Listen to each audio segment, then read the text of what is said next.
Hello বন্ধুরা, BD ছাদ কৃষি চ্যানেলের পক্ষ থেকে আপনাদেরকে স্বাগতম।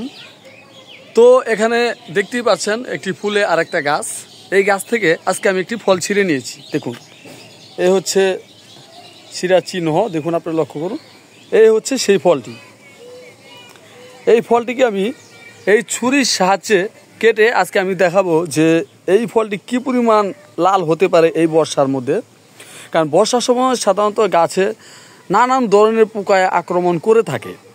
এর কারণে গাছের ভিতরে এই যে বিচিগুলো সেগুলো সাদা হয়ে যায় অতিরিক্ত বৃষ্টির কারণে। আর দ্বিতীয়ত ভিতরে পোকায় ছত্রাকের আক্রমণের কারণে বিচিগুলো কালো হয়ে যায়, মানে পচে যায়। তো আজকে আমি এটাকে কেটে আমি দেখাচ্ছি। তো আমার হাতে মোবাইল, এর কারণে আমি একটু স্কিপ করে তারপর আমি আপনাদেরকে দেখাচ্ছি। তো দেখুন বন্ধুরা, ফলটা মোটামুটি লাল, এটা আরও লাল হবে, মানে আরও প্রচুর পরিমাণে লাল হবে। এখন বর্ষাকাল বিদায় এই গাছটিতে এখন বেশি একটা লাল হচ্ছে না।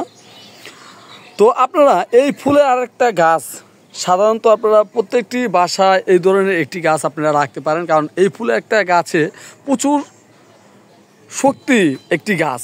কারণ এই গাছে রোগবালাই যদি লাগেও, মানে এর রোগবালাইয়ের ধরন ক্ষমতা অনেক। তাই এই গাছে প্রচুর পরিমাণে বৃষ্টি হলেও গাছের ফল অত সহজে নষ্ট হয় না। তো আপনারা দেখে বুঝতেই পারছেন যে আমার গাছের ফলটা লাল, তবে এটা কিন্তু হালকা লাল, প্রচুর পরিমাণে লাল হয়। এটা একবারে কালচে লাল হয়। যেমন এই যে ফলটা আপনারা দেখতে পাচ্ছেন না, যেরকম কালচে, ঠিক এই ধরনের এই ফলটা লাল হয়ে থাকে। তো এখানে কয়েকটি ফল আছে, দেখুন আমি আপনাদেরকে দেখাচ্ছি।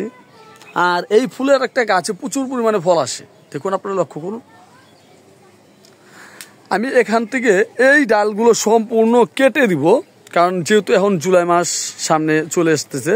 এই ডালগুলো একবার ছেটে দিব, আর এই ফলগুলো হারভেস্ট করার পর আমি এই ডালগুলোকেও ছেটে দিব। কারণ জুলাই মাসেই হচ্ছে এই ডালগুলো পোনিং করার সময়, আর পোনিং করার পরপরই আমরা গাছের গোড়ায় খাবার দিয়ে দেবো।